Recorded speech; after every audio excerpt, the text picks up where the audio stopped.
আর বলল মাগো গভীর রাত হয়ে গেছে, জঙ্গলের ভিতরে আপনি একটা তাঁবুতে দীর্ঘক্ষণ সময় ধরে আমি অনেকক্ষণ ধরে আপনাকে লক্ষ্য করছি। এই পাতিলাটা চুলার মধ্যে বসাইয়া ঘন্টার পর ঘন্টা আপনি কি করতেছেন, কি রান্না করতেছেন, যেটা ঘন্টার পর ঘন্টা হয় না। মহিলাটা বলল আপনি ডেস্কিটা একটু ঢাকনাটা উঠান, ঢাকনাটা উঠাইয়া দেখেন কি বসাইছে। হযরত ওমর ঢাকনা উঠাইয়া দেখে পানির মধ্যে কিছু পাথর ভিজায় রাখছে। কথা কি বুঝতেছেন মা? পাতিলার মধ্যে পানির ভিতরে কতগুলা পাথর দিয়া লাড়াচাড়া করে আর সামান্য আগুন দিয়া বসে রয়েছে। হযরত ওমর বলল আশ্চর্যের ব্যাপার, পানির মধ্যে পাথর দিয়ে আপনি কি করেন?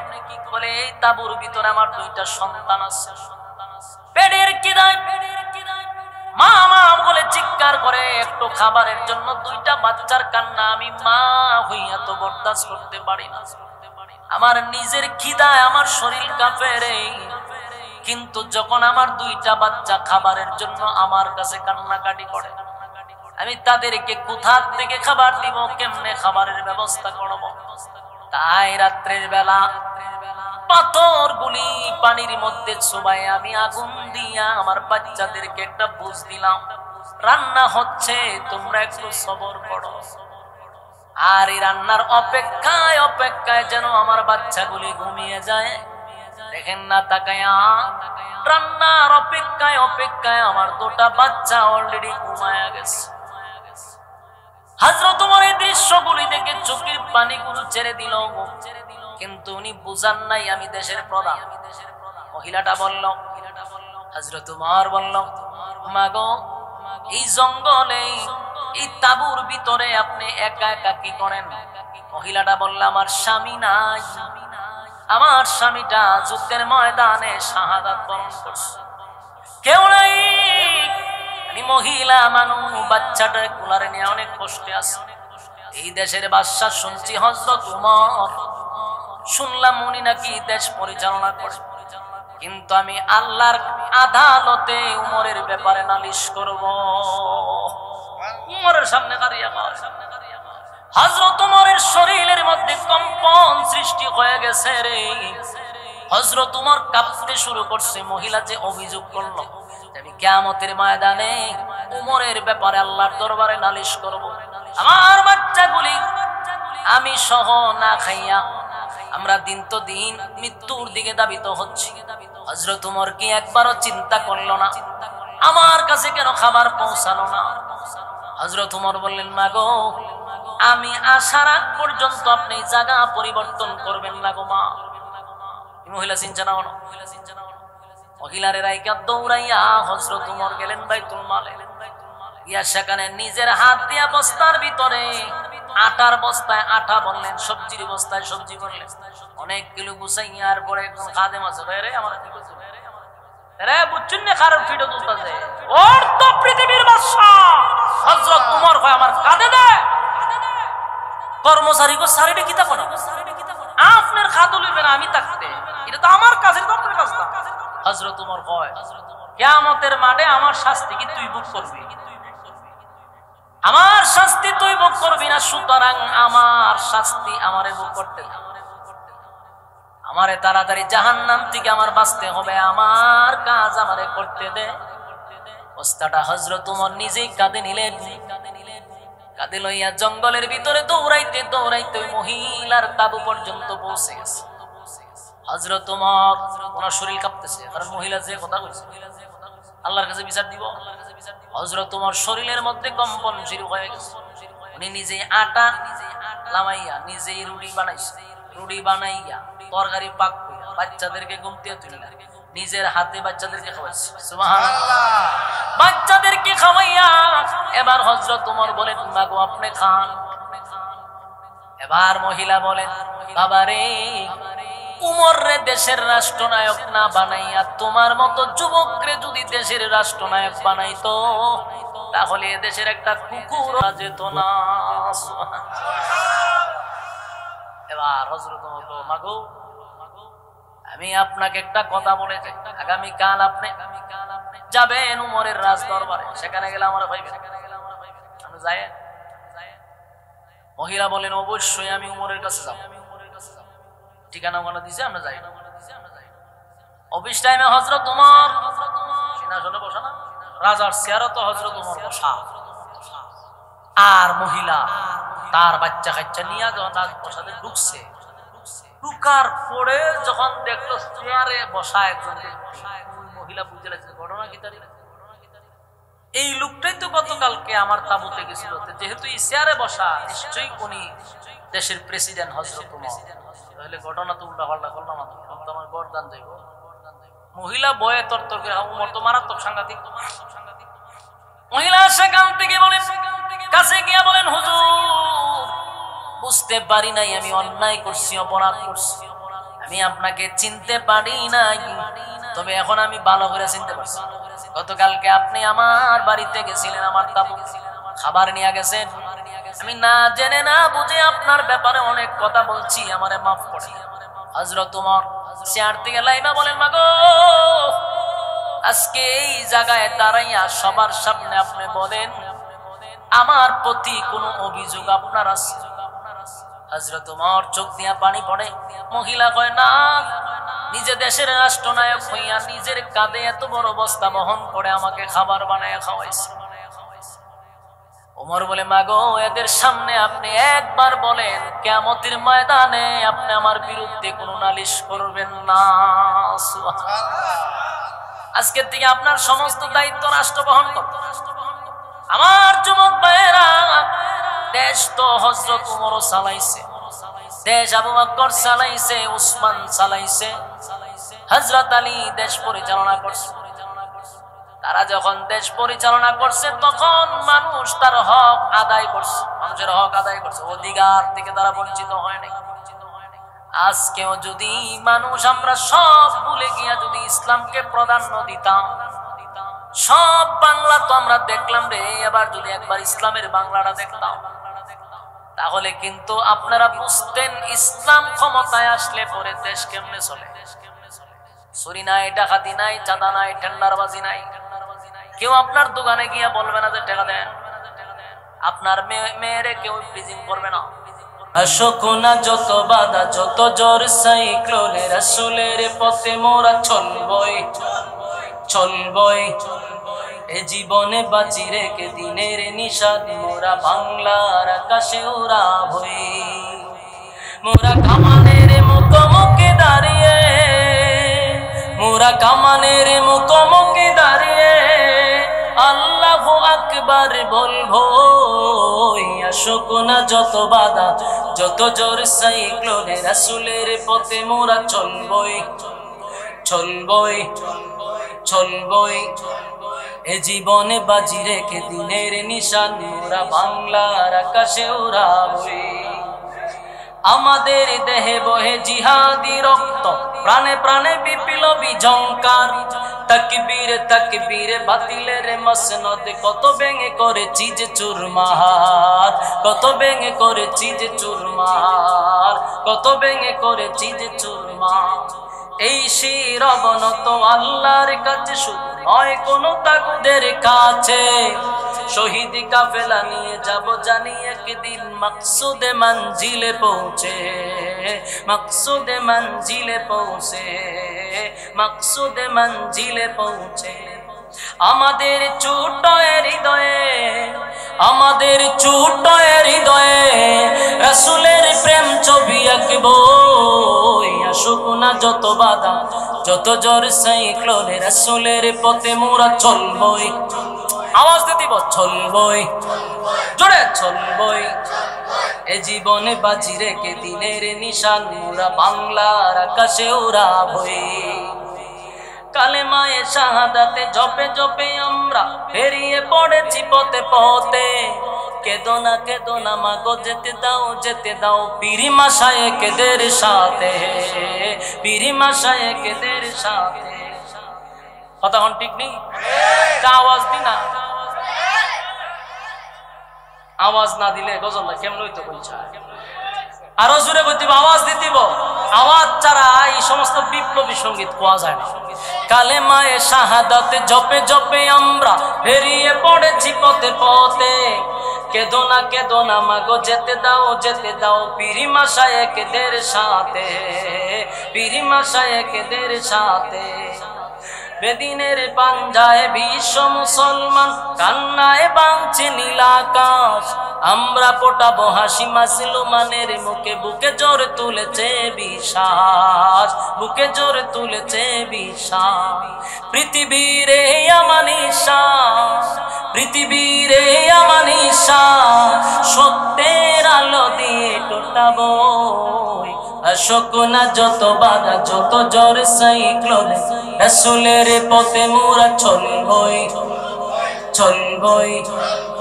এ জীবনে বাঁচি রেখে দিনের নিশান মোরা বাংলার আকাশে উড়াবই।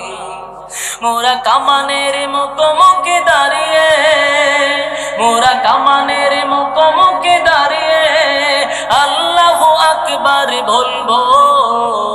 অশোক না যত বাধা, যত জোর সাইক্লোনে, রাসূলের পথে মোরা চলবই, চলবই। এ জীবনে বাজি রেখে দিনের নিশান মোর বাংলার আকাশে উড়াবই। দেশের প্রেসিডেন্ট হওয়ার পরে আল্লাহর রাসূল তখন মদিনার মধ্যে অনেক ইহুদি ছিল। এই ইহুদিদের সাথে রাসূল একটা শান্তি চুক্তি করল। শান্তি চুক্তি কি? যে আমাদের সাথে কেউ যুদ্ধ লাগলে তোমরা আমাদের সাথে থাকবে, তোমাদের উপরে কেউ আক্রমণ করলে আমরাও তোমাদের পাশে থাকবো। শান্তি চুক্তি। কিন্তু এই শান্তি চুক্তিটা ইহুদিরা বেশি দিন রাখলো না। আর বরাবরই ইহুদিরা হারামজাদা, সব সময় পিছন দিয়ে কুড়াল মারে, সব সময়, আগেও এখনো। রাসূল তাদের সাথে শান্তি চুক্তি করলো, এরা কিছুদিন পরে শান্তি চুক্তি এরা ভঙ্গ করলো। কিভাবে? রাসূল সাল্লাল্লাহু আলাইহি সাল্লাম একবার যখন সাহাবায়ে কেরাম নিয়ে এক জায়গায় যাচ্ছে, তখন কয়েকজন ইহুদিরা বলল, হুজুর আপনার সাথে আমাদের কিছু গোপনীয় কথা আছে, খুব খেয়াল করবেন। সাহাবায়ে কেরামরা বলল, ওনার রাসূলের সাথে সাহাবায়ে কেরাম দাঁড়ানো ছিল, তো ইহুদিরা বলতেছে আপনার সাথে আমাদের কিছু একান্ত গোপনীয় কথা আছে।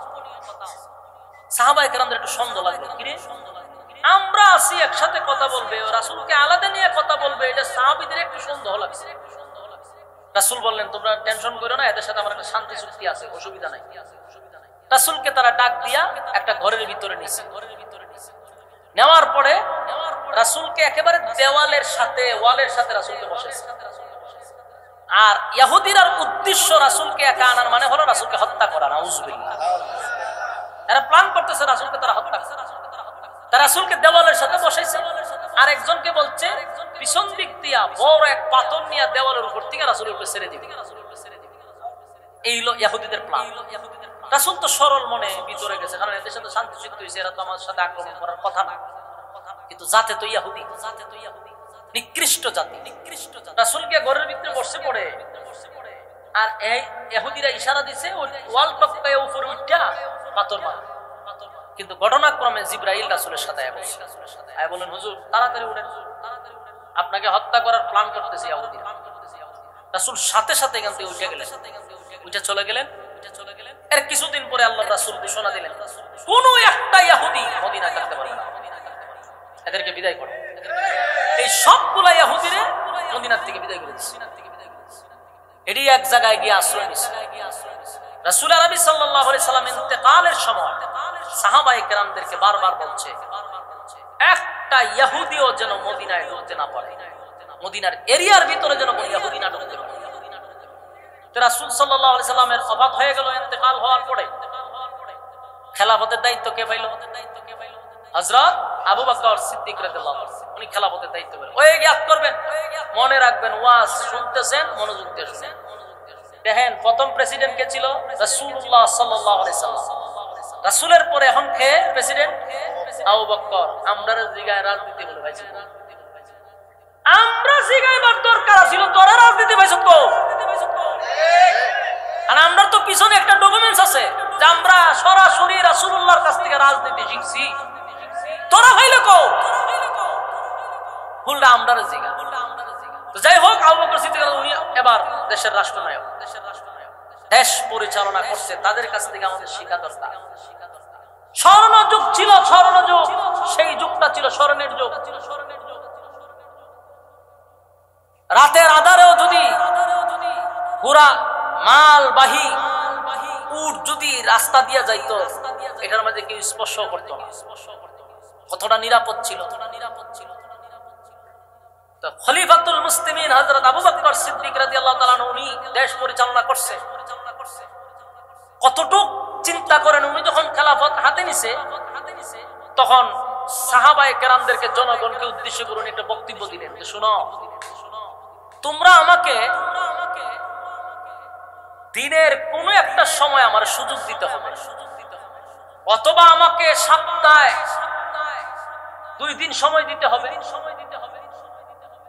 আমি এই 2 দিন অথবা দিনের কিছু অংশ আমি রাষ্ট্রীয় কোনো কাজ করতে পারবো না। বললো কেন? হয় আমার তো চলন লাগে, বিবি বাচ্চা আছে, তাদের জন্য তো রোজগার দরকার, তাদেরকে খামাই করে তো খাওয়ানোর দরকার, আমার তো একটা রোজগারের সুযোগ করে দিতে। সমস্ত জনগণ বলল হুজুর আপনার কোনো কিছু করার দরকার নাই, আপনি যে রাষ্ট্র চালাবেন আমরা আপনাকে এখান থেকে কিছু বাতা দিব। এটা কিন্তু প্রত্যেকটা দেশের প্রত্যেকটা এই প্রেসিডেন্টের অধীনে যারা থাকে, সরকারি কর্মকর্তা যারা, সবার একটা নির্দিষ্ট বাতাস, এটা জানেন না আপনারা? নির্দিষ্ট একটা বেতন। চেয়ারম্যান সাহেবের বেতন কত? সর্বোচ্চ 1000-2000 হইতে পারে, ধরেন সর্বোচ্চ 5000। কিন্তু একটা চেয়ারম্যান কোন রকম হয়ে গেল, দেখবেন আগাল দিগাল বিল্ডিং, তার চলাফেরা চেঞ্জ, সাথে 8-10টা সাঙ্গ ভাঙ্গ থাকে, বাপ সব ভিন্নতা, লুঙ্গি ধরে ধরে টানে। বাপ আগে খাইতো আকিজগিরির পিছনে টানতো, এখন বেঞ্চনের পিছনে টানে। বাপ চেয়ারম্যান তো মিয়া, বেতন মাত্র 5000, বাকিটি বেঞ্চন আয়ে কই দিয়া, সাঙ্গ ভাঙ্গ চলে কেমনে? জনগণের বুঝার বাকি আছে, হিসাব আল্লাহর কাছে দিতে। বেতন মাত্র সর্বোচ্চ হয়তো 5000, ভাই সাহেব চলে কেমনে? এত ফাং ফুং কেমনে করে?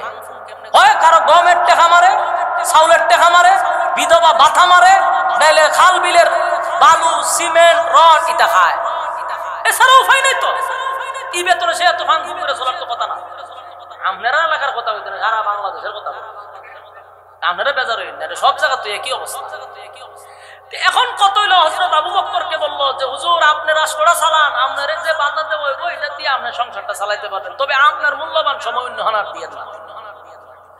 কি দিত শুনেন, এক বেলা 3 বেলা খাবারের জন্য যতটুকু দরকার এতটুকু চাল অথবা গম দিত, এর বাহিরে টাকা পয়সাও না, আনাজ তরকারিও না, এতটুকু এটা দিয়েই সংসার চলত। তো আবু বকর সিদ্দিক রাদিয়াল্লাহু তাআলা ওনার যে স্ত্রী, ওনার মনটা একদিন ফায়েশ জানা চাইছে, ফিরনি চিনুননি নাকি তা কইন আপনারা, মনের মধ্যে চাইছে যে একটু ফায়েশ খাইতাম, কই খামো, যে লাইন দে এটা যে কোন রকম 1 বেলা হয়, 2 বেলা 3 বেলা। তো ফায়েশ রানতে গেলে তো আলাদা কিছু চাউলের দরকার আছে ভাই বকু, এই জন্য প্রতিদিনের রান্নার থেকে 1 মুঠ অথবা এতটুকু পরিমাণ উনি জমাইতেন খাবারের মাঝে, জমাইতে জমাইতে একটা সময় অনেকগুলো হয়ে গেছে। একদিন পায়েস রান্না করছে, মনোযোগ দিয়ে কথাটা শুনবেন, শিখার আছে আমাদের এখানে। পায়েস রান্নার পরে যখন হযরত আবু বকর পায়েস দিছে, উনি খাবারের বাইরে চিন্তা করে গেল যে না, আমার যে ইনকাম, আমার যে বাতা, এখান থেকে তো পায়েস রান্না করার কথা না, ভাত খাওয়ার পরে আবার পায়েসও, এটা তো সম্ভবই না, এটা পাইলে কই তুমি? হিসাব নেওয়া শুরু করছে। আমার যুবক ভাইরা কথাগুলি একটু দিলের কান লাগায় শুনেন। আজকে রাজনীতি আপনি করেন, আমি করি, অথবা সবাই করে, এটা তো ইসলামের রাজনীতি ছিল না, এটা আমাদের চরিত্র ছিল না। আমাদের চরিত্র এমন হওয়া দরকার ছিল। আম্মা জান হযরত আবু বকর সিদ্দিক রাদিয়াল্লাহু তাআলা ওনার বিবিকে বলল, বিবি রে, সরকারের পক্ষ থেকে যতটুকু পাই তা দিয়া হয়তো বা 3 বেলা খাবার হইতে পারে, খাবারের বাহিরে পায়েস রান্না করার মতো চালটুকু তো আমি পাই না, কোথায় পাইলাম? হিসাব দাও। বিবি তার চোখ দিয়া পানি ছেড়ে দিয়া বলে, স্বামী গো, এগুলা আমি আজকে অনেক দিন যাব, আমাদের প্রতিদিন খাবারের মাঝখান থেকে অল্প অল্প করে আমি একটা জায়গায় জমা করেছিলাম, আর এটা আজকে অনেক দিন পরে পায়েস রান্না করার মতো একটা উপযুক্ত এমন হইছে, এখন এটা দিয়ে রান্না করা যায়। হযরত আবু বকর চিন্তা করলো, তাহলে আমাদের খাবারের মাঝখান থেকে কিছু চাল রাখলে পায়েস হয়। উনি গেলেন বাইতুল মালে, সেখানে গিয়ে ঘোষণা দিলেন, আমারে যতটুকু চাল তোমাদের কাছ থেকে বরাদ্দ হয় সরকারের পক্ষ থেকে, এখান থেকে 1 মুঠ এখন থেকে কম দিবা।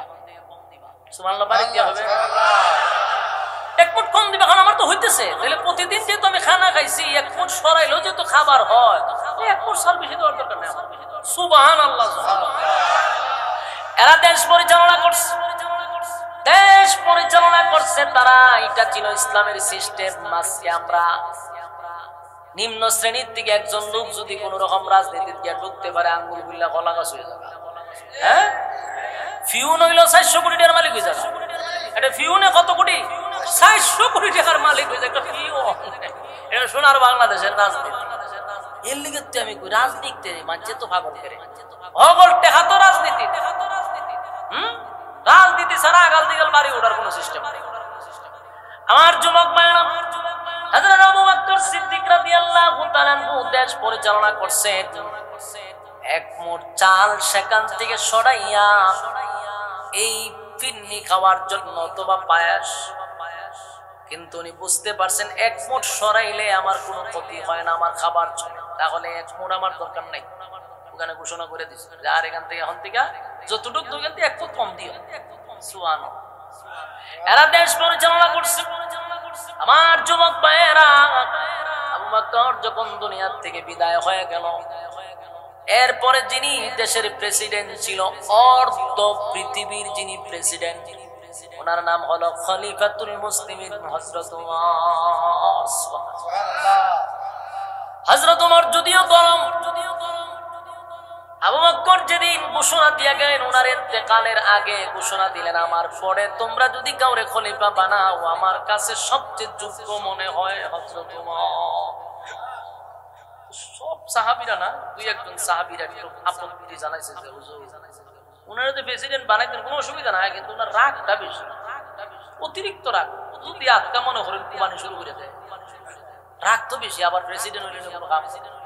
আবু বকর ওনার চোখ দিয়ে পানি ছেড়ে দিয়ে বলেন, শোনো, উমর রাগও করে আল্লাহর জন্য, উমর ঠান্ডা হয় আল্লাহর জন্য, উমর গরম হয় আল্লাহর জন্য। আমার রাগ আর গুসা হবে এটা আল্লাহর জন্য, আমার একেবারে ঠান্ডাটাও হবে আল্লাহর জন্য। কথা বুঝতেছে? গরম হইলি যে উনি একবার ইসলাম বিরোধী এমনটা না, গরম হতে হবে। ইসলামের ক্ষেত্রে উমর গরম ছিল, ইসলামের ক্ষেত্রে ওনার কোনো আপোষ ছিল না, কথার আগে তরবারি চলতো হযরত ওমরের। কোন দিক সেদিক যদি খালি ইসলামের ক্ষেত্রে হয়েছে, ডাইরেক্ট কল্লা ফলাই। উমর গরম ছিল, কিন্তু এটা আল্লাহর জন্য গরম ছিল, ব্যক্তি নয়। খলিফাতুল মুসলিমিন উমর আজ পর্যন্ত গোটা পৃথিবীতে এমন শাসক আর কোনদিন পৃথিবীতে আসবে না। হযরত ওমর দেশ চালাইলো। ওনার কাছে একবার কিছু লোক আসছে রাতের বেলা, আয়েশা বলল, ওমর আপনার সঙ্গে কিছু কথা আছে। হযরত ওমর বলল, আমার সঙ্গে যে তোমার কথা আছে এটা কি ব্যক্তিগত কথা না রাষ্ট্রীয় কথা? ব্যক্তিগত কথা। কি কথা বলতে, ওনার সামনে যে একটা কুফি বাতি আছে, বুঝে লিবেলিছে, গরম অন্ধকার হয়ে গেছে। কথা বুঝতেছেন নি? আচ্ছা কইতে না, আপনার বাড়ির যদি একজন লোক যায় গিয়া তো ভাই আপনার একটা কথা কইতাম আসলাম, উনি যে বাতি বন্ধ করলে কি অবস্থা হইবে? ওই আপনি বিপদ হয়ে যায়, বাতি দিবেন মায়ের দৌড় দিব না, ভয় আতঙ্কে কাজ করবে, ঠিক নেই? আবার তো উমর, এরা তো আরো ভয় পেয়েছে, সব কোনার। এখন কি আমরা কুরবানি শুরু করবো বাতি দিলে ভাইয়া? ভয় পাইছে। উমর প্রথম জিজ্ঞাসা, রে আই সত্য কথা কইতে ভালো কথা, ব্যক্তিগত না রাষ্ট্রীয়? ব্যক্তিগত বাতি ফেলেছে। তখন জিজ্ঞালেন, হুজুর আপনি বাদ দিলি পাইলেন কেন? আইলাম একটু কথা কমু, অন্ধকারের ভিতরে বাতি জ্বেলি পাইছেন, আমরা তো ভয় পাইতেছি। জিগাইলো, মিয়া আইসো আমার লাগে কথা কইতে ব্যক্তিগত। এই যে কুফি বাতি জ্বলতাছে এটা তো আমার ব্যক্তিগত না, এটা রাষ্ট্রীয়, এটা রাষ্ট্রের কাজের জন্য আমি ব্যবহার করতেছি। তুমি কথা কইবা ব্যক্তিগত, তোমার কথা কইবার এটা বাতিটা জ্বলবো, এটার জবাব কে দিব? সুবহানাল্লাহ।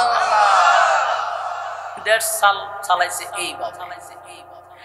হযরত ওমর ডাইরেক্ট বললেন, তুমি আমার সঙ্গে যদি ব্যক্তিগত কথা বলবা তাহলে যতক্ষণ ব্যক্তিগত কথা বলবা ততক্ষণ ঘর অন্ধকার থাকবে। যারা আর সেরা বলছে মুসিবত না। ওই হুজুর 2-4 মিনিট কথা কম, তো 4 পয়সা কোনো তেল খরচ হইতো না, যদি হিসাব হয় আসে হয়ে এতটুকুই যদি আল্লাহ আমার দৈরাল আমি কিতাব কি ভয়। পৃথিবীতে আরেকজন শাসক এমন আসবে কিনা আর হবে না কিয়ামত পর্যন্ত। হযরত উমরের আঙ্গুলের ইশারায় অর্ধ পৃথিবী পরিচালিত হইত। শুধু আমরা তো এখন একটা দেশ চালাই, মনে করেন আমরা বাংলাদেশ একটা ছোট্ট একটা দেশ, এটার ম্যাপও গেলে তুই হয়ে আমি পাই ইমন শুরু শুরু এটার মধ্যে কত লড়াচড়া করে চিন্তা করছেন। এই দেশের একজন প্রধানমন্ত্রী হইয়া কত পাওয়ার দেখায় রে, অথচ বিশ্বের আরো কত বড় বড় দেশ আছে। আর হযরত ওমর একটা দুইটা নয়, পৃথিবীর অর্ধেক রাজত্ব উনি একা করছে। সুবহানাল্লাহ। বর্তমান 50টা রাষ্ট্র একা হযরত উমর চালাইছে। 50টা রাষ্ট্র বুঝেন, মনে করেন ভারত একটা রাষ্ট্র, আফগানিস্তান একটা রাষ্ট্র, পাকিস্তান একটা রাষ্ট্র, আমেরিকা একটা রাষ্ট্র, এইভাবে প্রত্যেকটা মিলায় 50টা রাষ্ট্র হযরত উমরের আঙ্গুলের ইশারায় চলছে। সুবহানাল্লাহ। সুবহানাল্লাহ। মৌলবীরা বলে দেশ চালাইতে পারে, ওর তো পৃথিবী চালাইছে মৌলবীরা। আমার যুবক ভাইরা, একজন দেশের প্রেসিডেন্ট হইয়া ওনার কোনো সিকিউরিটি ছিল না, গার্ড ছিল না। কথা বুঝতেছে? আমরা যখন দেখছি না চেয়ারম্যান হইলে ভাত চতুন তাহানি পিছে সবসময় সাঙ্গ ভাঙ্গ তখন যদি এমপিও সর্বনাশ, তখন খালি সাঙ্গ ভাঙ্গ না, ডাইরেক্ট অস্ত্র নিয়ে পুলিশ দাঁড়ায় আর তাফা তাফি ফাওয়ার মধ্যে বাড়ি মারে, একটা হাতের মধ্যে বাড়ি খবলা মারে, একটা বাড়ি মেরে দেয়। ঠিক নেই? এটা দিয়া বুঝায় যে আপনারে তৎকানা আছে সেলুট দিতেছি, উল্টা পাল্টা করবেন ফাও দিয়ে ফেসালাম। এর লিগে দেখবেন প্রথম মাথার দেয় পরে ফাও দেয়, উল্টা পাল্টা করলে একটা ফালাইয়া ফেসালাম। এইরকম সিকিউরিটি সব দিকে আছে দেখবেন। একটু যত বড় নেতা হয় তত তার কাছে গার্ড বাড়ায় আছে চতুর্দিকে। আচ্ছা আমার প্রশ্ন ভাই, জনগণের বুড়ে আপনারা নির্বাচিত করলো, আপনার পিছনে এইভাবে পুলিশে এইভাবে বন্দুক নিয়ে হারিত করে, আর আপনার তো গার্ডের দরকার কিনা? বোঝা গেল আপনার লোক বালা না মেয়া না, আপনার লোক ভালো হইলে আপনার রাস্তাতে যাইবেন, আপনারা তো ভয় করে মাঝে আপনার কাম মারবো, মাঝে আপনারা গুলি ঘুরে দিব, মাঝে মেরে লেব। কেন মানুষে কেন আপনার উপরে এত আক্রোশ? এর কারণ হলো মানুষের হক আপনি নষ্ট করছেন। যখনই আপনি মানুষের হক নষ্ট করবেন তখন আপনার নিরাপত্তা আল্লাহ দিবে না, আপনি নিরাপত্তা পাবেন না, তখন আপনি মানুষের হক নষ্ট করছেন। তাই আপনার ভিতরে খালি বাইরে আছে, কোন বিছানা বাইরে দেয় আমার, কোন সময় লাই, কোন সময় টেনশন আছে না নাই? এই যে আপনারা এখানে যারা বসছেন, ওয়াজ শুনে বিছনাত করবেন, দেখবেন নাক ডাক্তারছেন, ঘুমায় গেছে। আর যদি দেশের কিছু একটা হয়ে যান গা, 10টা 5টা ট্যাবলেট খাইও ঘুমো ধরে, এসি ছাড়ছে, ফ্যান ছাড়ছে, যা জিমো ঢুকলে অর্ধেক কামাই জায়গা এই মাথার তিন মাথা ঘুরে ঘুরিতে ঘুরিতে ফজরাতে করে ঘুমে ধরে না রে, শান্তি নিছে আল্লাহ। কারণ আরেকজনের হক নষ্ট করে আপনি আরামে ঘুমাইবেন, সেই দিন ভুলে যাবেন। রিস্কাওয়ালা, ব্যানওয়ালা পরিশ্রম, কৃষকওয়ালা সারাদিন পরিশ্রম করে কারো হক নষ্ট করে না, বেচারা যা দিয়া খায় সব হজম হয়ে যায়, লুয়া গায়ে হজম করে লাগায়, খাইয়ে একটা ঘুম দেয় ফ্রেশ মুডে সকালবেলা ঘুম থেকে ওঠে। ঠিক নেই? এটার থেকে বড় নিয়ামত আর নাই। আলহামদুলিল্লাহ কন যে খানো আছে নিকেন এখন আলহামদুলিল্লাহ। ওই উফরে যাইবেন তো ঘুম হইতো না, ঘুমলে যাবো। এরপরে দেখবেন কত খাবার সামনে দেয়, গুস্ত, কবুতরের গুস্ত, খরগোশের গুস্ত, হরিণের গুস্ত, কিন্তু এ খাইতারে না। এ খাইলে গুস্ত ধরলে ডায়াবেটিসের তোমাদের প্রেশার ডাক্তার খালি সার মিষ্টিটা ধরছে ডায়াবেটিসের ডাক্তার থেকে খারাপ, সাবধান স্যার, কি কাজ করবেন? প্রত্যেক জায়গাতে ডাক্তার অভাব নাই, এখান থেকে ইশারাতে সাবধান, যাও আছে এটা খা, সাদা যাও আছে এটা খা, তোর কপাল এটা খাবার নাই, তুই উঠ আমরা খাই। সাইমসা টাইমসা যা আছে সব ইচ্ছা মতে খাইয়া ফেরো তাফা দিয়ে দেখুন ঘুমাইতে, আর হে হেউদা একটা যাও খাইয়া এরপরে গিয়া বিস্তার চুষছে। আল্লাহ হয় বড় বানাইছে ঠিক, খাওয়াইতাম না, বাস্তব না বাস্তব? আপনি চিন্তা করেন, আপনারা যে কোন আপনারা যেটা জানেন সেটা টুস করে খাইলা, মিষ্টি 2-4টা 5টা 6টা খাইলা, গরুর গোস্ত পাইলে তো সারছে, খাইতে হে গলা পর্যন্ত উঠলে এরপরে তামে, কিন্তু আমার টেনশন নাই। কিন্তু হে একটা গোস্তের টুকরা খাইলে পরে হেরে ডাক্তারে কয় আপনার কপালে ঠাডা পড়ুক, কেন আপনি গুস্তুটা খাইছেন, আপনি প্রেসার বেরিয়ে গেছে। এগুলা মূলত মূল বিষয় না, এগুলো আল্লাহ প্রদত্ত। মানুষের হক নষ্ট করছ, তুই শান্তিতে খাইবি, শান্তিতে ঘুমাইবি, আমি আল্লাহ ঘুম হারাম করে দিছি, খাওয়ান হারাম করে দিছি। খাইতে না, ছায়া থাকবি, খালি ছায়া ছায়া আফসোস করবি। তোর সাথে তোর টাকা দিয়া যেগুলো তোর সাথে রেডি খাইবো আর মুসকে আসে দিব তোর ভাই, তোর কলজাটা জ্বলবো যে আমার টাকার খাওয়ান খাইতে। মনে এরকম কষ্ট হয়নি? এখন মূল কথা হলো, কেন লোক সারা রাস্তায় হাঁটতে পারি না? কারণ আমরা জনগণের হক নষ্ট করছি। একটা সাধারণ চেয়ারম্যান একা রাস্তা দিয়ে হাঁটতে পারে না, এমপি তো দূরের কথা, আর মন্ত্রী, তারপরে প্রধানমন্ত্রী দূরে প্রশ্নই আসে না। প্রধানমন্ত্রী যে রাস্তা দিয়ে যা 3 দিন পর্যন্ত রাস্তা বন্ধ করে তো রাখে, সারা রাস্তায় মানুষ জেমে ঘুরে হচ্ছে, মহিলা গুলো মরতেছে, আর মানছে জিগাইলে হয় প্রধানমন্ত্রী আসতেছে। 3 দিন পর্যন্ত রাস্তার জাম লাগাইতে রাখে। বাস্তব না বাস্তব? 3 দিন পর্যন্ত জেমে ফেলাইতে রাখছে। আমি নিজে দেখছি, যখন পদ্মা সেতু হয়েছে না, তখন এক মন্ত্রী গেছিল, ওই যে আগে ফেরি চলতো, ফেরি দিয়া, তখন আমার চোখের সামনে, বিশ্বাস করবেন, একটা অ্যাম্বুলেন্স ছিল আমার চোখের সামনে, একই ফেরিতে। ওই মন্ত্রী আমার কারণে ফেরি মানে চলতে দিতেছে না, ডাইরেক্টলি বন্ধ। আমি গ্লাসের ভিতর মানে বাহির থেকে দেখতেছি রুগীটার অবস্থা, শেষে মারা গেছে, এই ফেরিতে থেকে মারা গেছে। যদি এই এমপি মন্ত্রীদের জন্য কত রুগী যে রাস্তায় মারা গেছে, এদেরকে সেভ করতে গিয়ে, এদেরকে প্রটোকল দিতে গিয়ে অনেক রুগী রাস্তায় মারা যায়। বলুন জবাব দিতে হইব নি? হ্যাঁ, অবস্থা একবারে পুঙ্খানো আল্লাহর কাছে জবাব দিতে হইব। তোমার এত বডিগার্ড কেন? তুমি জনগণের হক নষ্ট করছো। হযরত ওমর ছিল অর্ধ পৃথিবীর বাদশা, কিন্তু একজন বডিগার্ডও নাই, রাত্রের বেলা একা একা চলতো, ঘুরা দেখতো আমার এরিয়ার ভিতরে আমার কোন জনগণ রাত্রের বেলা না খাইয়া ঘুমাইলো। হযরত ওমর 14 বেশে উনি রাস্তা দিয়ে হাঁটতেন, মানুষের ঘরে ঘরে যাইতেন, আর দেখতেন মানুষ কি রকম আছে, কোন অবস্থায় আছে। একদিন হঠাৎ করে তাকায়া দেখে জঙ্গলের দিকে উনি রওনা দিল। হঠাৎ করে জঙ্গলের ভিতরে দেখে একটা বাতি জ্বলে রে, বহু দূর থেকে দেখা যায় একটা তাঁবুতে বাতি জ্বলে। হযরত ওমর মুখটা ভালো করে দেখে, আস্তে আস্তে তাঁবুর একেবারে দূরে গিয়ে চুপ করে বসে রয়েছে। আর তাঁবুতে মহিলা থাকতে পারে, আগে উনি হালত বুঝতেছে, বুঝা রয়েছে, দেখে একটা মহিলা একটা সোলার মধ্যে একটা ডেস্কি বসাইয়া নিচে আগুন ধরাইছে। তুমি চিন্তা করলো, মনে হয় ফাঁকা কইরা তাঁবুতে লোক আছে, খাওয়াই বইয়া রয়েছে। হযরত ঘন্টা যায়, সময় যায়, কিন্তু হাতিলাও লামায় না, এই মহিলাও বসে রয়েছে। ঘটনাটা কি? এতক্ষণ তো কোনো রান্না এত দেরি হওয়ার কথা। হযরত ওমর ধৈর্যের বাঁধ ভেঙে গেছে, আস্তে করে গেছে, সামনে করে গেছে, গিয়ে সালাম দিল, আর বলল, মাগো গভীর রাত হয়ে গেছে, জঙ্গলের ভিতরে আপনি একটা তাঁবুতে দীর্ঘক্ষণ সময় ধরে, আমি অনেকক্ষণ ধরে আপনাকে লক্ষ্য করছি, এই পাতিলাটা সোলার মধ্যে বসাইয়া ঘন্টার পর ঘন্টা আপনি কি করতেছেন, কি রান্না করতেছেন, যেটা ঘন্টার পর ঘন্টা হয় না। মহিলাটা বলল, আপনি ডেস্কিটা একটু ঢাকনাটা উঠাইয়া দেখেন কি বসাইছে। হযরত ওমর ঢাকনা উঠাইয়া দেখে পানির মধ্যে কিছু পাথর ভিজায় রাখছে। কথা কি বুঝতেছেন আমার? পাতিলার মধ্যে পানির ভিতরে কতগুলা পাথর দিয়া লাড়াচাড়া করে, আর সামান্য আগুন দিয়া বসে রয়েছে। হযরত ওমর বলল, আশ্চর্যের ব্যাপার, পানির মধ্যে পাথর দিয়ে আপনি কি করেন? বলে, এই তাঁবুর ভিতরে আমার 2টা সন্তান আছে, পেটের খিদায় মা মা বলে চিৎকার করে, একটু খাবারের জন্য 2টা বাচ্চার কান্না আমি মা হইয়া তো বরদাস্ত করতে পারি না। আমার নিজের খিদায় আমার শরীর কাঁপে রে, কিন্তু যখন আমার 2টা বাচ্চা খাবারের জন্য আমার কাছে কান্নাকাটি করে, আমি তাদেরকে কোথা থেকে খাবার দিব, কেমনে খাবারের ব্যবস্থা করব?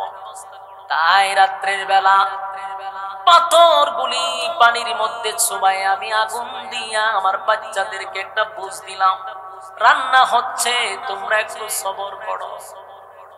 আর এই রান্নার অপেক্ষায় যেন আমার বাচ্চাগুলি ঘুমিয়ে যায়। দেখেন না তাকায়া, রান্নার অপেক্ষায় আমার 2টা বাচ্চা অলরেডি ঘুমায়া গেছে।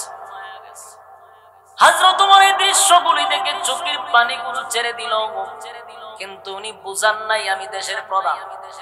মহিলাটা বলল, হযরত উমর বলল, মাগো এই জঙ্গলে এই তাঁবুর ভিতরে আপনি একা একা কি করেন? মহিলাটা বলল, আমার স্বামী নাই, আমার স্বামীটা যুদ্ধের ময়দানে শাহাদাত বরণ করছে, কেউ নাই, আমি মহিলা মানুষ, বাচ্চাটা কুলারে নিয়ে অনেক কষ্টে আছে। এই দেশের বাদশা শুনছি হযরত উমর, শুনলাম উনি নাকি দেশ পরিচালনা করে, কিন্তু আমি আল্লাহর আদালতে উমরের ব্যাপারে নালিশ করব। উমরের সামনে দাঁড়িয়ে হযরত উমরের শরীরের মধ্যে কম্পন সৃষ্টি হয়ে গেছে রে। হযরত উমর কাঁপতে শুরু করছে। মহিলা যে অভিযোগ করলো আমি কিয়ামতের ময়দানে উমরের ব্যাপারে আল্লাহর দরবারে নালিশ করব, আমার বাচ্চাগুলি আমি সহ না খাইয়া আমরা দিন তো দিন মৃত্যুর দিকে ধাবিত হচ্ছি। হযরত উমর কি একবারও চিন্তা করলো না আমার কাছে কেন খাবার পৌঁছালো না? হযরত উমর বললেন, মাগো আমি আসার আগ পর্যন্ত আপনি জায়গা পরিবর্তন করবেন না গো মা। মহিলা চিন্তা না হলো, মহিলারে রাইকা দৌড়াইয়া হযরত উমর গেলেন বাইতুল মালে। ইয়া সেখানে নিজের হাত দিয়া বস্তার ভিতরে আটার বস্তায় আটা বললেন, সবজির বস্তায় সবজি বললেন, অনেক কিলো গুছাইয়ার পরে একজন খাদেম আছে, রে আমার কি করছে রে, বুঝছেন না কারোর ফিডো তুলতেছে, ওর তো পৃথিবীর বাদশা হযরত উমর হয় আমার কাঁদে দেয় কর্মচারী গো সারিডে কিতা করে আপনার খাদু লইবেন আমি থাকতে, এটা তো আমার কাজের তো আপনার কাজ না। হযরত উমর কয়, কিয়ামতের মাঠে আমার শাস্তি কি তুই ভোগ করবি? আমার শাস্তি তুই ভোগ করবি না, সুতরাং আমার শাস্তি আমারে ভোগ করতে দে, আমারে তাড়াতাড়ি জাহান্নাম থেকে আমার বাঁচতে হবে, আমার কাজ আমারে করতে দে। বস্তাটা হযরত উমর নিজেই কাঁধে নিলেন, কাঁধে লইয়া জঙ্গলের ভিতরে দৌড়াইতে দৌড়াইতে ওই মহিলার তাঁবু পর্যন্ত পৌঁছে গেছে। হযরত উমর ওনার শরীর কাঁপতেছে, কারণ মহিলা যে কথা কইছে আল্লাহর কাছে বিচার দিব। হযরত উমর শরীরের মধ্যে কম্পন শুরু হয়ে গেছে। উনি নিজেই আটা লামাইয়া নিজেই রুটি বানাইছে, রুটি বানাইয়া তরকারি পাক কইরা বাচ্চাদেরকে ঘুম থেকে তুলিয়া নিজের হাতে বাচ্চাদেরকে খাওয়াইছে, সুবহানাল্লাহ। বাচ্চাদেরকে খাওয়াইয়া এবার হযরত উমর বলেন, মাগো আপনি খান। এবার মহিলা বলেন, বাবারে উমর রে দেশের রাষ্ট্রনায়ক না বানাইয়া তোমার মতো যুবকরে যদি দেশের রাষ্ট্রনায়ক বানাইতো তাহলে দেশের একটা কুকুর যেত না। এবার হযরত উমর বলেন, মাগো আমি আপনাকে একটা কথা বলে যাই, আগামীকাল আপনি যাবেন উমরের রাজ দরবারে, সেখানে গেলে আমার ভাইবেন, আমি যাই। মহিলা বলেন, অবশ্যই আমি উমরের কাছে যাব, ঠিকানা ওখানে দিছে, আমরা যাই।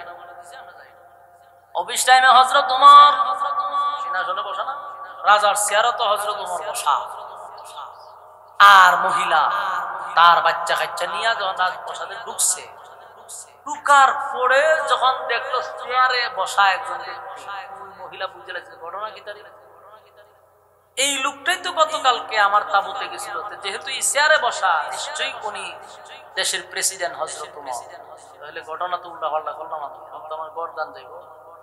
মহিলা বয়ে তরতর করে, উমর তো মারাত্মক সাংঘাতিক।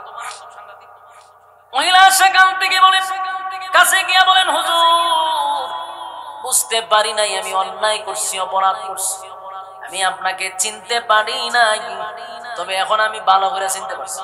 গতকালকে আপনি আমার বাড়িতে গেছিলেন, আমার তাঁবু খাবার নিয়ে গেছেন, আমি না জেনে না বুঝে আপনার ব্যাপারে অনেক কথা বলছি, আমারে মাফ করে। হযরত উমর চেয়ার থেকে লাইমা বলেন, মাগো আজকে এই জায়গায় দাঁড়াইয়া সবার সামনে আপনি বলেন আমার প্রতি কোনো অভিযোগ আপনার আছে? হযরত উমর চোখ দিয়া পানি পড়ে। মহিলা কয়, না, নিজে দেশের রাষ্ট্রনায়ক হইয়া নিজের কাঁধে এত বড় বস্তা বহন করে আমাকে খাবার বানায় খাওয়াইছে। ওমর বলে, মাগো এদের সামনে আপনি একবার বলেন কিয়ামতের ময়দানে আপনি আমার বিরুদ্ধে কোনো নালিশ করবেন না। আজকের থেকে আপনার সমস্ত দায়িত্ব রাষ্ট্র বহন করবে। আমার যুবক ভাইয়েরা, দেশ তো হযরত উমরও চালাইছে, দেশ আবু বকর চালাইছে, উসমান চালাইছে, হযরত আলী দেশ পরিচালনা করছে, তারা যখন দেশ পরিচালনা করছে তখন মানুষ তার হক আদায় করছে, মানুষের হক আদায় করছে, অধিকার থেকে তারা বঞ্চিত হয় নাই। আজকেও যদি মানুষ আমরা সব ভুলে গিয়া যদি ইসলামকে প্রাধান্য দিতাম, সব বাংলা তো আমরা দেখলাম রে, এবার যদি একবার ইসলামের বাংলাটা দেখতাম তাহলে কিন্তু আপনারা বুঝতেন ইসলাম ক্ষমতায় আসলে পরে দেশ কেমনে চলে। চুরি নাই, ডাকাতি নাই, চাঁদা নাই, টেন্ডারবাজি নাই। কেউ আপনার দোকানে গিয়া বলবে না যে টাকা দেন, আপনার মেয়েরে কেউ প্রিজিং করবে না। সাথে সাথে কোন দর্শন, যারা দর্শন করে জানা করলে সাথে সাথে মনে করেন ফাঁসির কাজটা ঝুলাই দিন বাইতুল মুকাররম মসজিদের সামনে। আচ্ছা, একটা জানা করলে যদি একদিন জুম্মার নামাজের পরে ঝুলানো হয়, নেক্সট টাইমে কোন জানা করার জানা, এটা তো ইসলামের বিচার। চুরি যদি কেউ ডাকাতি করে, হাত যদি কবজি বলতে একটার খাটা হয়, প্রতিদিন খাটানো লাগবো, একটার খাটলে হবো বাবা রে আর দিব। চুরিটা ধরা খাইলে তোমার আটটা যাবে, হে জীবনে আর চুরি করবো। এ যদি দর্শন করবার যাবে চিন্তা হবে দর্শন তো করলাম, ওই ঘরে আমার মৃত্যুদণ্ড, মরণের বই সবার আছে। এক সপ্তাহের ভিতরে সমস্ত দর্শনকারী দর্শন বন্ধ হয়ে যাবে, বাংলার কোথাও দর্শন হবে না। যদি ইসলামের শরিয়া অনুযায়ী আপনি আইন করেন, শরিয়া অনুযায়ী আইন করেন, দর্শন থাকবে না, ছাদাবাজি থাকবে না, গুম খুন হত্যা হবে না, দেশের টাকা বিদেশে যাবে না। তবে আপনি ইসলামকে প্রায়োরিটি দিতে হবে। আমার যুবক ভাইরা এবার মনোযোগ দিয়ে শুনেন, যেই কথাগুলি বলতেছিলাম আপনারা কি বিরক্ত হইতেছে? হযরত উমর দেশ পরিচালনা করছে, কোন বডিগার্ড নেই, ওই মরুভূমিতে শুয়ে থাকতো।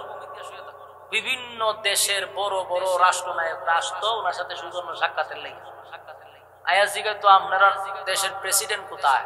হযরত উমর কইতো উনি কই গেছে কি কুমারি কি থাকো, দেশের একজন প্রেসিডেন্ট, ও বলে কই বলে গেছে, আমরা জানেন না না কই গেছে, কই কোথায় আইবো পরে আসবে।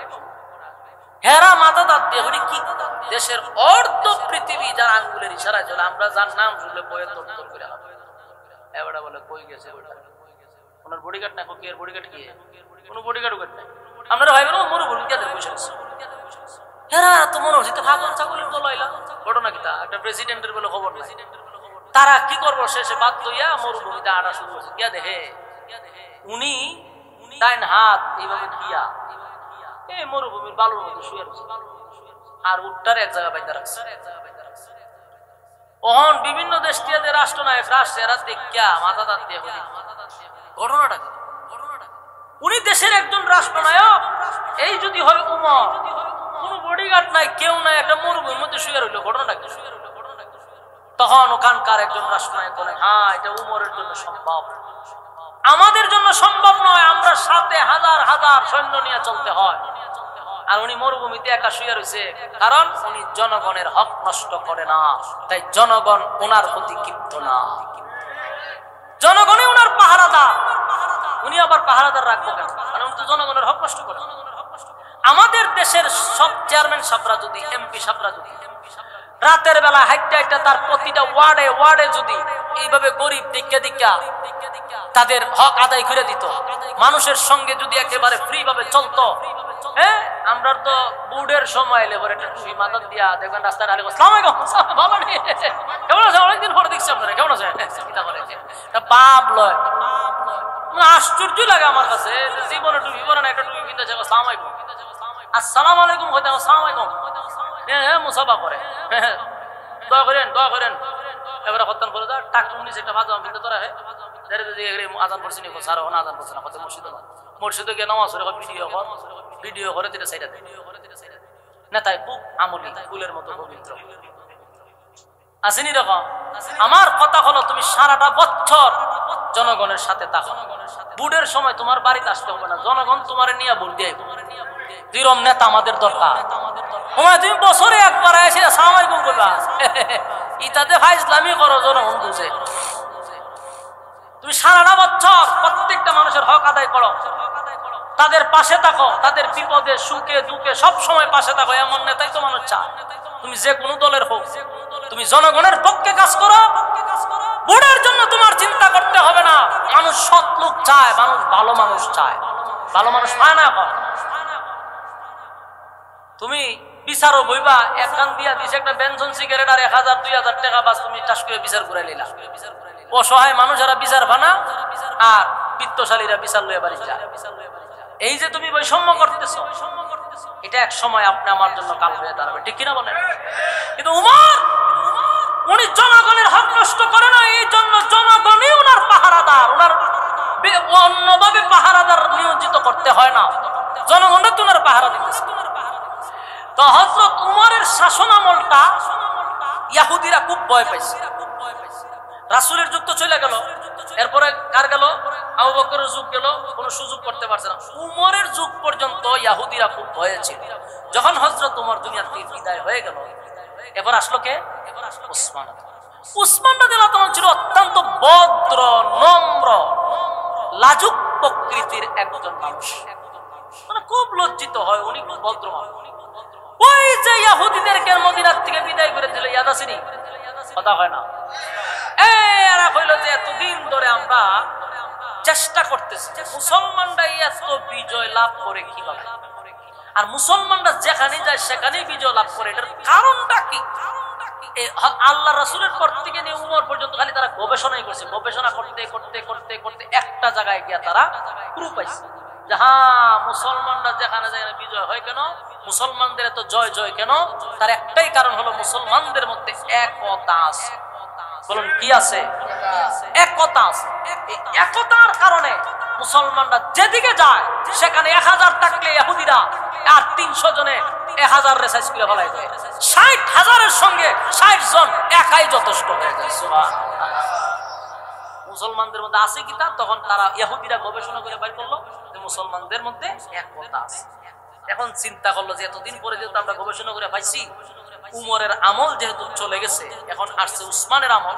উসমান যেহেতু উনি লাজুক প্রকৃতির, নরম তবিয়তের মানুষ, এই সুযোগটাকে ইহুদিরা দুর্বলতা মনে করছে।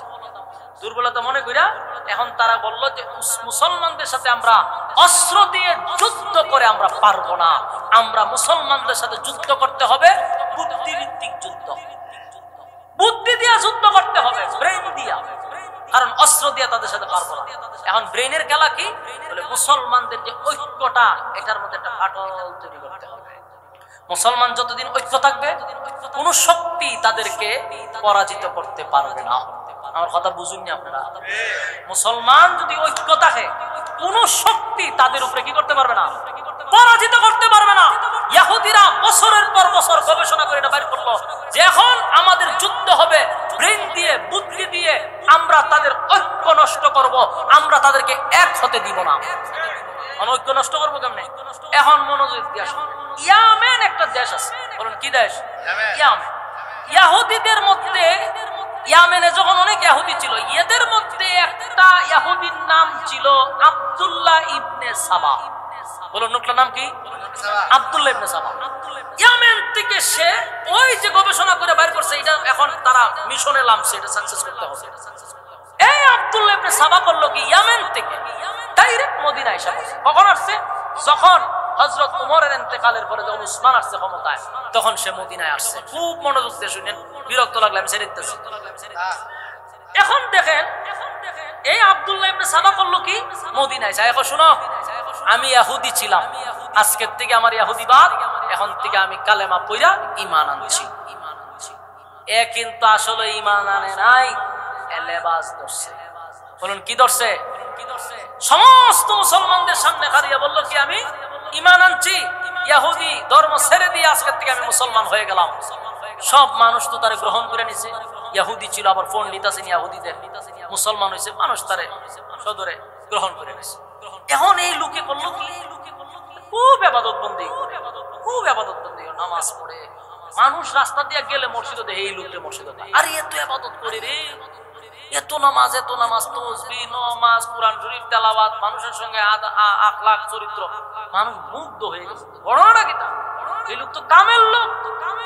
মানুষ চিন্তা করতে লাগলো যে ইহুদি ধর্ম ছাড়ার পরে সে এতটা আল্লাহ প্রেমিক, নবী প্রেমিক হয়েছে, তার আস্তে আস্তে ভক্ত তৈরি হয়েছে। কথা বুঝতেছে? ভক্ত তৈরি হয়েছে। কেমন ভক্ত? লোকটা ইবাদত বন্দেগি করে, যে সময় যা দেহে ইবাদতের মধ্যে, ফাউল কোনো কথা হয় না, কোথাও গল্প করে না, একা একা থাকে। বিশাল একটা ভক্ত তৈরি হলো যে না, এই লোক তো খুব কামেল লোক, মানুষ তার সম্মান দেয়, ইজ্জত করে। হে আব্দুল্লাহ ইবনে সাবা তো মূলত মুসলমান না, সে মানুষের সিম্পিতি অর্জন করার লাগিয়া এই বেশটা করছে। মোটামুটি সে সাকসেস, মানুষ তার ভক্ত হয়ে গেছে। একদিন চিন্তা করলো যে মোটামুটি তো আমার সবাই পছন্দ করে, আমার একটা ভক্তবৃন্দ তৈরি হয়েছে। এখন এ উসমান রাদিয়াল্লাহু তাআলার কাছে গেছে। দেখেন মিশন কিভাবে বাস্তবায়ন। উসমান রাদিয়াল্লাহু তাআলার কাছে সে গেছে, গিয়া সরাসরি বলল যে হুজুর ভালো আছেন? আমার চিন্তা নেই।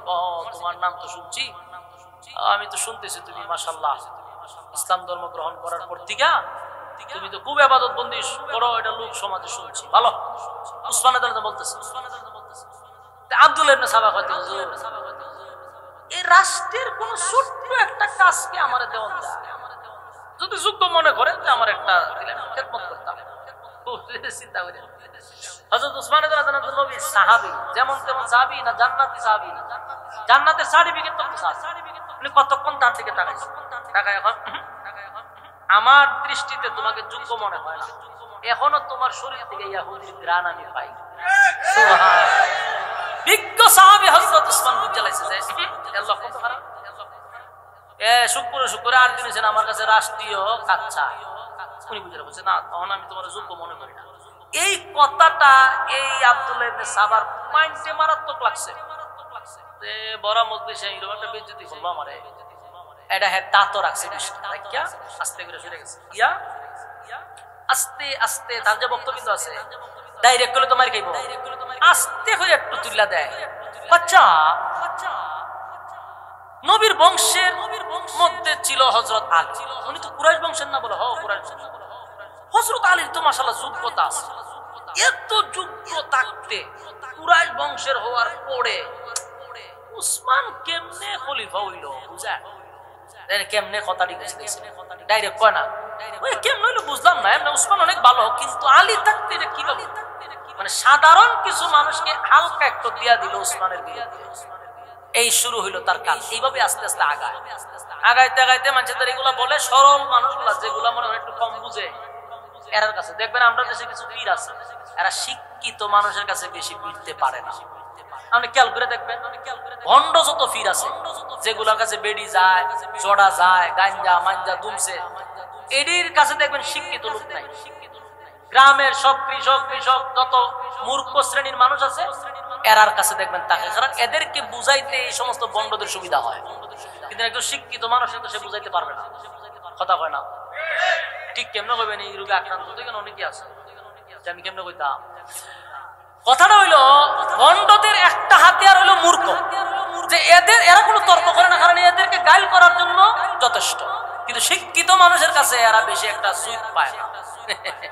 বাস্তব না বাস্তব? শিক্ষিত একটা লোকের বউ যদি গিয়া সেটা দেখা যায় হিসাবে ভাও টিপে হাতও সময়, তখন দেখো রে তো বন্ড, আমার বউ হের ভাও সময়তে করে। কিন্তু মূর্খ এক ব্যক্তি করবো যেটা বরকত নিতেছে বাবার কাছ থেকে, এর রেডি বুঝা যায় বরকত নিতেছে, তাহলে হের মূর্খ ফির মুরিদ দরকার না, এত শিক্ষিত ফির মুরিদ হলে তোর বিপদ। এই জন্য এই আব্দুল্লাহ ইবনে সাবা শিক্ষিত ভালো মানের, যারা মনে করেন রাসূলের খুব কাছের, এরকম সাহাবীর কাছে ডরায়ও যান, একেবারে সরল সোজা মুসলমান, কোন রকম পাঁচ ওয়াক্ত নামাজ পড়ে মসজিদে যায়, এরকম এর কাছে হালকা একটু লাগাই দেয় উসমানের ব্যাপারে। এরকম কথা ঠিক, আলীর তো যোগ্যতা অনেক, কুরাইশ বংশের, হাশিমি বংশের, উসমানের অন্য যোগ্যতা আছে, মানে ডাইরেক্ট বিরুদ্ধে জানে, একটু টেস্ট করে দেখছে যে কি পরিমাণে একটু তুলন যায়। কিছুদিন এইভাবে চলতে চলতে একজন সাহাবীর কাছে যখন গেছে বইলা ফেলাইছে উসমান কিভাবে খেলাফত পাইলো আলীর রাখিয়া, ওই সাহাবী তো নবীর সাহাবী তাসবির হাতে তুলে রে, তোর তো কথার লক্ষণ ভালো না, তোর মধ্যে তো ইহুদির গন্ধ পাওয়া যায়। সুবহানাল্লাহ। এরে তুই তোর মধ্যে তো লক্ষণ খারাপ, ইহুদির গন্ধ পাওয়া যায়, কারণ উসমানের বিরুদ্ধে তুই মানুষের কাছে কি বলতে চাস? বুঝালেছে রে আমার তো কাহিনী জুড়ে লিছে, আস্তে করে সরে গেছে। এই সাহাবী দৌড়ে গেছে উসমানের কাছে, হুজুর লক্ষণ খারাপ, এই আব্দুল্লাহ ইবনে সাবা আপনার বিরুদ্ধে মানুষকে উস্কাইতেছে। হযরত উসমান হলে এই লোককে ফিতনা করবে, আমার কাছে তো আসছিল, তারা মদিনাতে বের করে দিয়েছে, রাষ্ট্রীয়ভাবে তারা মদিনাতে বের করেছে। আপনারা কি তেমন আছেন? ঘটনা শেষ না, এই যে কি ম্যাজিক খেলা খেলতেছে, এরা তো বিদায় করেছে মদিনা থেকে। এই সূরা বলল কি গেছে গা আপনার ওই কসরায় গেছে, বসরায় গিয়ে এখানে আশ্রয় নিয়েছে। এখানে থেকে কিছুদিন ইবাদত বন্দেগী এমন বাড়াইছে, আমার তার বক্তব্য কিন্তু সব বলার সেই লোকটা তো খুব আল্লাহ বলা হুজুর গো, মানুষ তারা দাওয়াত দেয়, তার সঙ্গে কথাবার্তা বলে একটা টিম তৈরি গেছে। আসরের পরে নামাজ পড়ে কিছু ওয়াজ নসিহতে পড়ে মাঝে সব বনাস কামেল ফির। এরপরে এই বক্তাদের কাছে আস্তে করে আবার একই কথা। আচ্ছা হযরত আলীর মতো এমন যোগ্য ব্যক্তি থাকলে উসমান খেলাফত পাইল কিভাবে?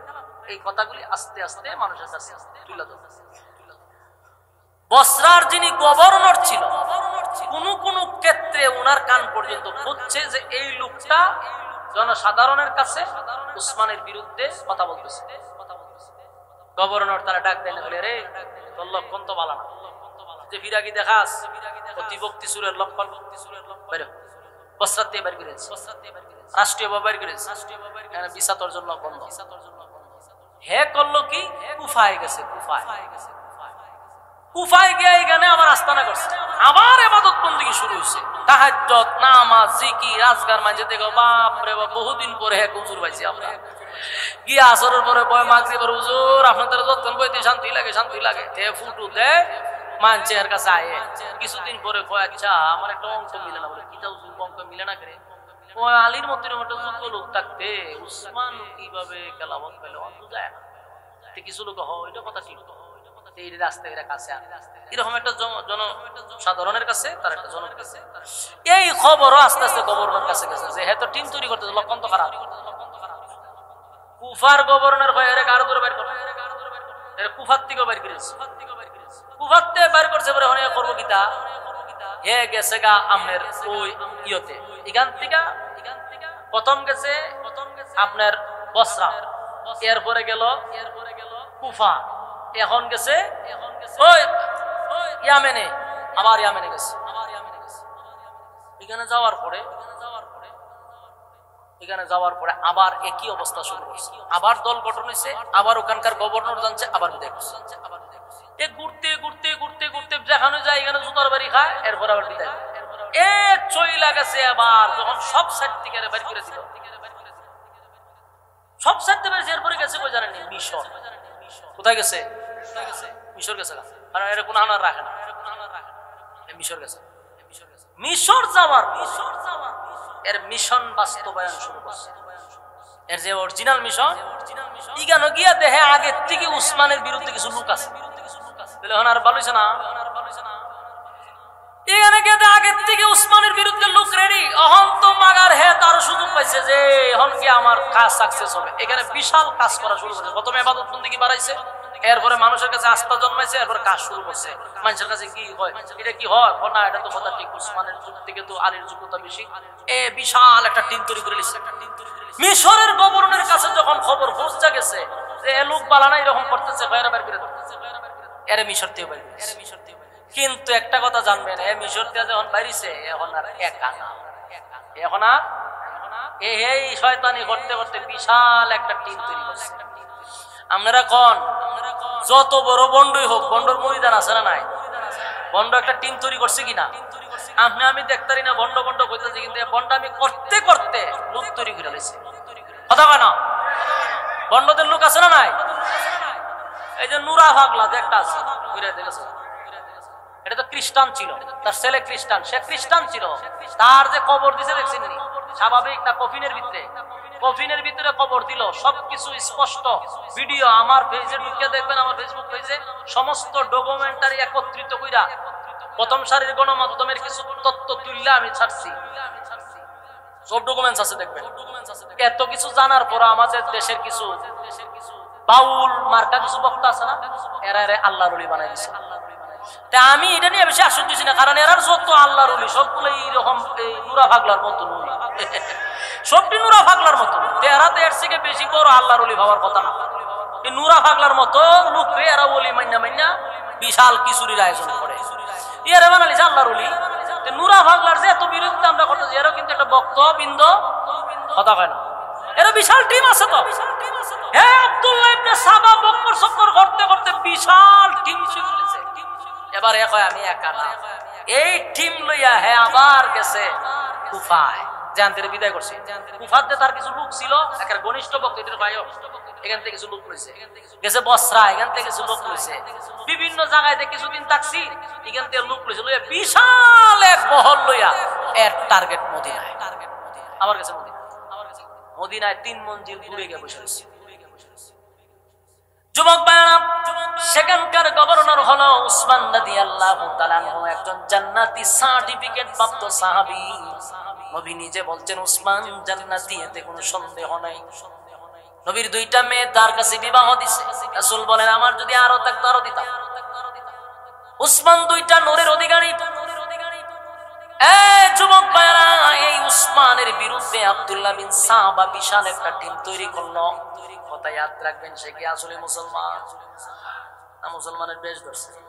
মুসলমানের বেশ ধরে মুসলমানদেরকে একত্রিত করে সে মদিনায় গেল। গিয়া বলতেছে শোনো, আলীর মতো যোগ্য লোক থাকতে আমরা উসমানকে খেলাফতে থাকতে দিব না, রাষ্ট্র চালাইতে দিব না। চিন্তা করছে, ইহুদিদের প্ল্যান দেখছে। মনোযোগ দিয়ে শুনেন, মূল টপিক কি ছিল? মুসলমানদের ঐক্য নষ্ট করা। বলুন কি নষ্ট করা? এবার উসমান রাদিয়াল্লাহু তাআলা মদিনার গভর্নর, মদিনার রাষ্ট্রনায়ক এই আব্দুল্লাহ ইবনে সাবা তার বিশাল বাহিনী লইয়া জুমার নামাজে উপস্থিত হইছে। আগেই বইলা দিছে জুমার নামাজে যখন উসমান খুতবা দিবে রে, আমরা চতুর্দিক দিয়া দাঁড়ায়া যাব, উসমানের বিরুদ্ধে আমরা বিদ্রোহ শুরু করে দিব। নাউজুবিল্লাহ। হযরত উসমান রাদিয়াল্লাহু তাআলা শুক্রবার জুমার দিনে মিম্বরে দাঁড়াইয়া জাতির সামনে যখন প্রেসিডেন্ট ভাষণ দিতেছিল, আব্দুল্লাহ বিন সাবা ইশারা দিছে তার বক্তবিন্দরা দাঁড়াইয়া চতুর্দিক দিয়ে হই আল্লাহ শুরু করছে আর বলল আপনাকে আমরা খলিফা হিসাবে মানি না। নাউজুবিল্লাহ। একটা হন্ডগোল লাগাই দিল। হযরত উসমান রাদিয়াল্লাহু তাআলা তো ছিল নরম তবিয়তের মানুষ, উনি লাজুক প্রকৃতির মানুষ। এই অবস্থা থেকে উনি বেহুশ হয়ে গেছে। যে ঘটনাটা কি, চোখ খুলে দেখে উনি ওনার ঘরের মধ্যে, আর চতুর্দিক দিয়া ওনাকে বন্দী করে রাখছে, গৃহবন্দী।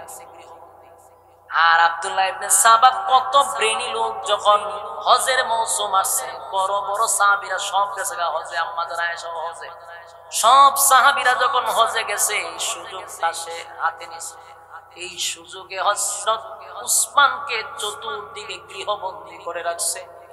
গৃহবন্দী করিয়া হযরত উসমানকে হত্যা করার জন্য প্ল্যান করছে। হযরত আলী তখনও হজে যায় নাই। আলী খবর পাওয়ার সাথে সাথে ওনার 2টা সন্তান হযরত হাসান রাদিয়াল্লাহু তাআলা, হাসান রাদিয়াল্লাহু তাআলা, হুসাইন রাদিয়াল্লাহু তাআলা, 2 জন সন্তানকে পাঠায়া দিল। হযরত উসমানের বাড়ির প্রধান গেটে তরবারি দিয়া দাঁড় করায়া রাখছে। এই আব্দুল্লাহ বিন সাবার গোষ্ঠীর লোকেরা বহুদিন পর্যন্ত, 15 দিন, 20 দিন, 40 দিন পর্যন্ত উসমানকে এক ফোঁটা পানিও পান করতে দেয় না। হযরত উসমান পানির পিপাসা পাগল পাগল হয়ে গেছে রে।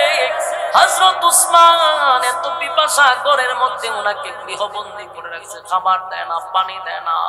আমরা কারবালার ঘটনা শুনছি। এই কারবালার ঘটনা শুনে কত মানুষ মাতম করে চিল্লাচিল্লি করে। এটা তো ছিল রে 3 দিনের ঘটনা। আর উসমানের ইতিহাস, শিয়া যারা শিয়া সম্প্রদায়, এরা উসমানের ঘটনাগুলোকে চাপায়া রাখে যেন এই ঘটনা মানুষের সামনে বলা না হয়। এরা শুধু হাসান হুসাইনের ঘটনা শুনাইয়া মানুষকে ইমোশনাল করে। অথচ 40 দিন পর্যন্ত উসমানকে গৃহবন্দী করে রাখছে আব্দুল্লাহ ইবনে সাবা। আব্দুল্লাহ ইবনে সাবার গোষ্ঠীদের কি বলা হয়? শিয়া। আব্দুল্লাহ ইবনে সাবার যারা অনুসারী ছিল এরাই পরবর্তীতে শিয়া হয়। আর এই শিয়ারা উসমানের ঘটনাকে সব সময় দামাচাপা দিয়া রাখে। উসমানকে দেখবেন তারা বিভিন্ন বিশুদ্ধার করে হযরত আলীকে ফুরাইয়া তোলার চেষ্টা করে। এটা আব্দুল্লাহ ইবনে সাবার পুরো পরিকল্পিত। এরাই হলো পরবর্তী শিয়া গোষ্ঠী। শিয়া কথা বুঝতেছে? ইতিহাস পড়বেন। আমি তো বলে গেছি আপনারা ইতিহাস পড়বেন, কইরা ফাইলে আমারও জানাই। এবার সংক্ষেপে বলি, লম্বা সময় চালাইছে। এবার মনোযোগ দিয়ে শুনেন, ঘটনা শেষ করি। ইডি যদি বলতে থাকি সারা রাত শেষ হবে না, অনেক ঘটনা। কিন্তু সংক্ষেপে বলি, প্রচন্ড গরম, আমি নিজেও একেবারে গোসল করে ফেলাইছি। এরপর আপনারা বসে রয়েছেন। আব্দুল্লাহ ইবনে সাবা করল কি 15 দিন 20 দিন পর্যন্ত পানি দেয় না। হযরত উসমান জানালার পাক দিয়া বলে, এ মদিনার মানুষ, এই যে তোমরা যেই কূপের পানি পান করো, তোমরা কি ভুইলা গেছো আমার নবী মসজিদে নববীর মধ্যে দাঁড়ায়া বলছিল, কে পারবি রে এই পানির কূপটা মদিনাবাসীদেরকে দান করে দিতে?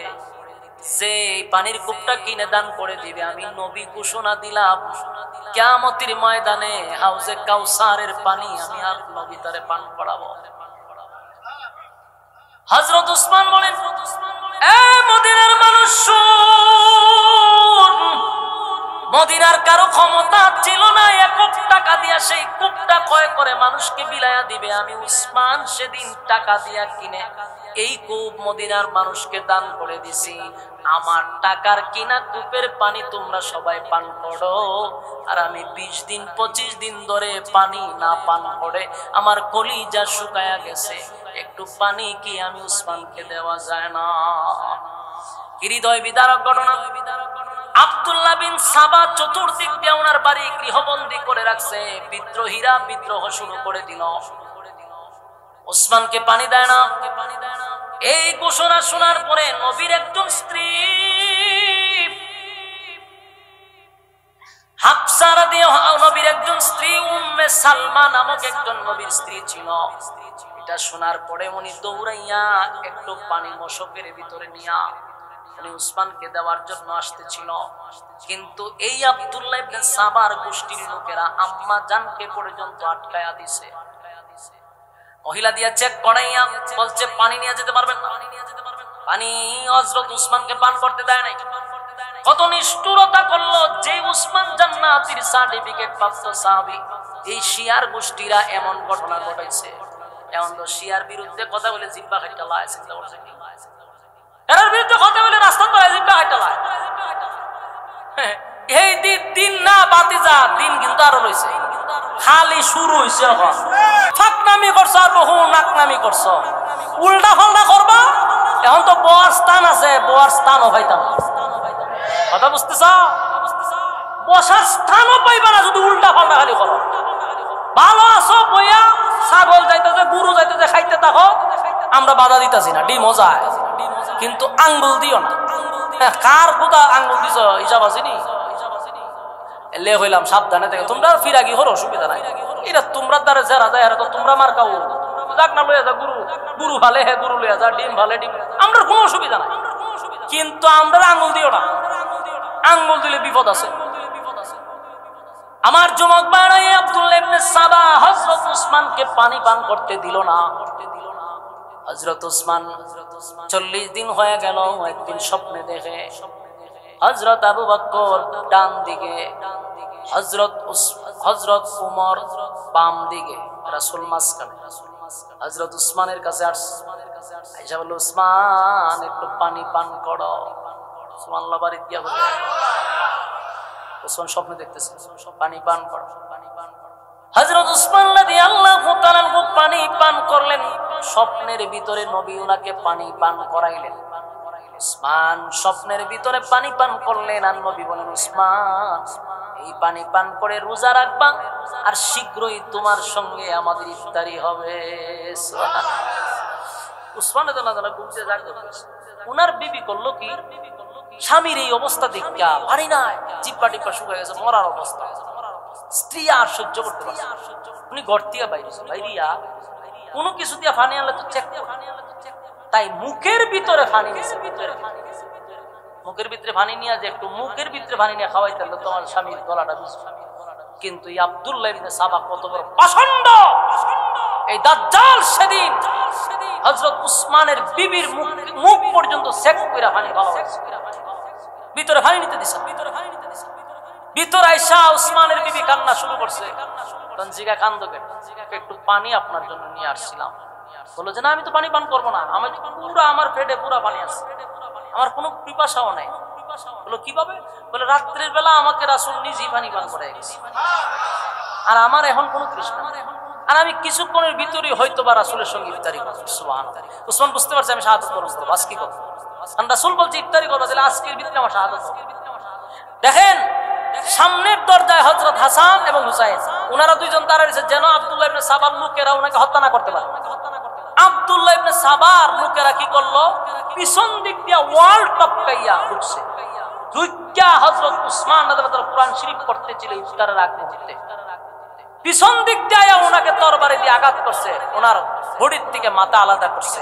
উনি কোরআন শরীফ পড়তেছিল, কোরআনের মধ্যে রক্ত গিয়া পড়ছে, তখন উনি যে আয়াতটা পড়তেছিল এটা হলো ফাসায়াকফিকাহুমুল্লাহ, জালেমদের জন্য আল্লাহই যথেষ্ট। সুবহানাল্লাহ। এই আয়াতও পড়তেছে আর রক্ত গিয়ে এই আয়াতে পড়ছে।